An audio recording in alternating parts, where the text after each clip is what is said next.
A girl who is staying with her extended family members was raped 3 times by who happens to be members of the family. The teacher identified something strange about this learner, who then reported the matter to the social worker. The case is still going on. Colleagues, the issue is that we are in school to protect the student. The school environment has to be safe for both boys and girls, such that we can really transmit or educate them as we are supposed to do. We don't get that side of the story. Teachers as change makers, creating space for safety, for security, for learning.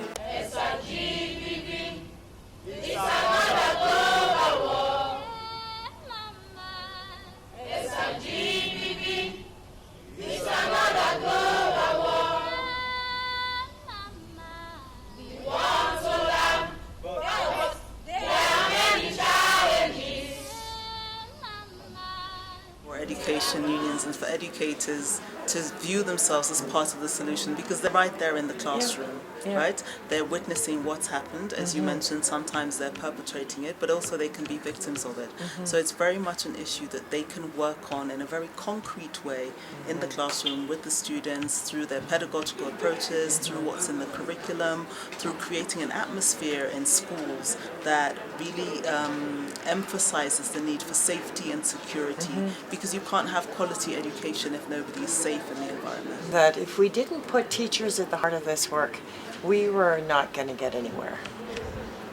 Also, within unions, talking to unions, it was a safe learning environment. It was not one of punishment or pointing fingers, and it was more likely to get some traction, providing an opportunity for teachers to speak to each other about an issue of their own which they care deeply about.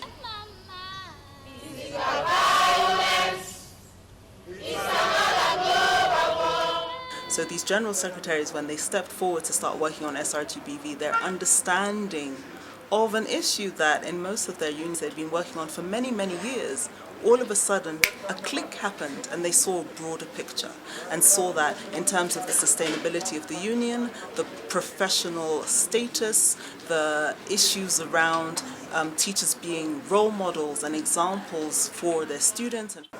And conducted a session on hearing stories, which change team met with Uganda National Teachers Union staff and National Executive Committee. From there, a resolution was made to integrate the fight against school-related gender-based violence within the activities of the union. We have integrated it in our social dialogue meetings, in our in-service training for the teachers, in our Teachers Action for Girls, in our membership education training workshops. The teacher unions took an initiative to do a baseline study. Teacher unions have formed pilot schools. These are the schools in which they are sensitizing the learners and the teachers, together with the school administration, on the dangers of school-related gender-based violence and the need to eradicate it. Based on the survey, we've come up with a tool to measure violence. This tool is known as School Violence Index. This School Violence Index has 4 dimensions. Student group, teachers group, and the management group sit down and evaluate the status of their school. Then, having measured the status, they share this one with the school community around, and then they share among, and they join in hands to reduce violence, and this has really helped in reducing violence.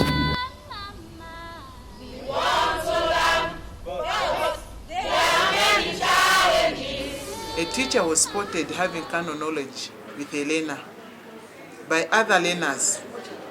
So the learners, because they were aware and well sensitized, they took up the matter and reported to the authorities.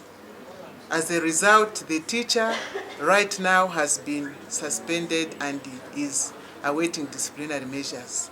But this girl was giving out hand in marriage. When the girl knew about it, she ran to the regional chairperson. When they got the news, they stopped the marriage instantly. The girl was allowed to continue school. This girl was saved. These children also will serve as role models in the school. They will talk to their colleagues in the school. They will try to spread the message.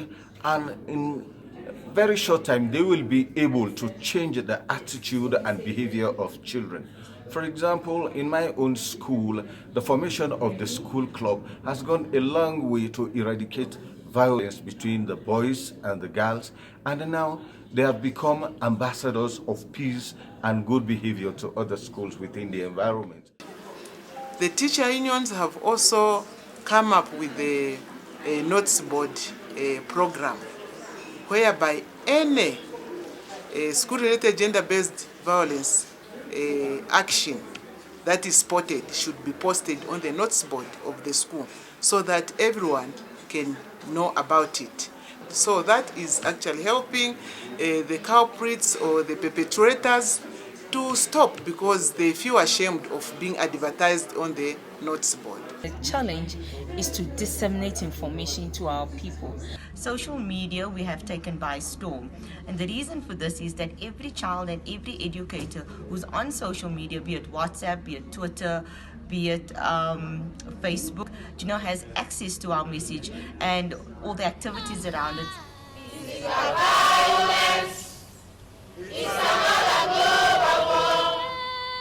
It is not fair for learners to be subjected to many processes. As a result, as unions in the country, whilst we are fighting against gender-based violence in schools, we signed a collective agreement that tends to take 3 processes in one and subject learners to at least one process where they'll give testimony only once instead of 3 times as it was the case previously. It's fair because in many instances, if we talk about abuse generally, the victim is always subjected to secondary trauma. So we feel this one would at least assist the learners not to relive the moment many times. It will only be once, and the evidence can be used in all processes. Also, the issue about stressing on code of ethics of the unions and of course of the whole teaching fraternity is also really exciting. For a long time, the union was run by males. All the officials were males. And so the women aspirants who decided to vie for any position was viewed as a competitor, as a negative competitor. And so what the men will do would be to spread bad rumors, negative rumors about them. These are idle people, lazy, immoral, people who cannot achieve any academic success, and so they kept the women away. And so the women's union needs were never being addressed. So the women came together and put up a strategy. They decided to go through the women heads of departments and women with positions of management and shared with them. And so they came up with a strategy which we call at our local chapter sister to sister. In fact, we even have a WhatsApp group that we refer to as Women of Substance. So once we identified them, we decided to rally behind these women. The advantage we had was that most of the teachers at the university are women, and today we have more women sitting in various positions of leadership. So we really thought this could be a real game changer in terms of the global dialogue around school-related gender-based violence, and also a real opportunity for teachers to share between each other new skills, new approaches of how to get at this, how to make sense of this issue in their schools and in their unions, in their lives, and really launch something important.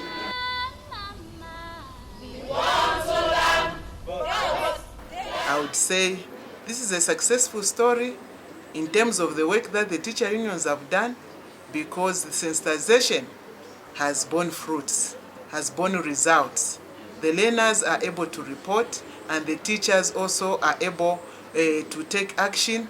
The school authorities and the education authorities are able to take action against teachers that are getting involved in school-related gender-based violence. We heard of the enormous scope that in every union something was happening, and that what was happening was touching significant numbers of people. Capital city, at the national level, at the regional level, at the local level, there were hundreds and maybe thousands of people who were being touched by this through the outreach of the unions, through the sensitization, through the creation of brochures, radio programs, teacher training, talking to each other about their policies. It was way bigger than we had any idea. All of that became tied up in the work around school-related gender-based violence. So I've really been struck by just how deep we've been able to go.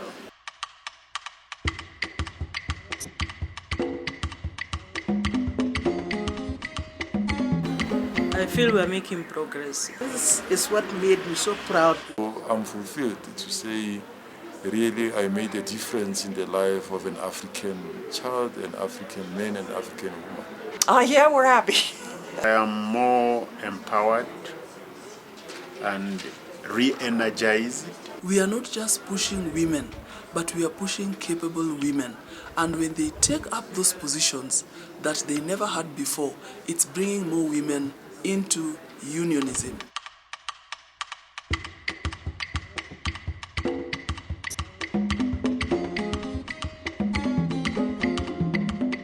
Let's create better schools where girls will find peace and learn and become leaders of tomorrow.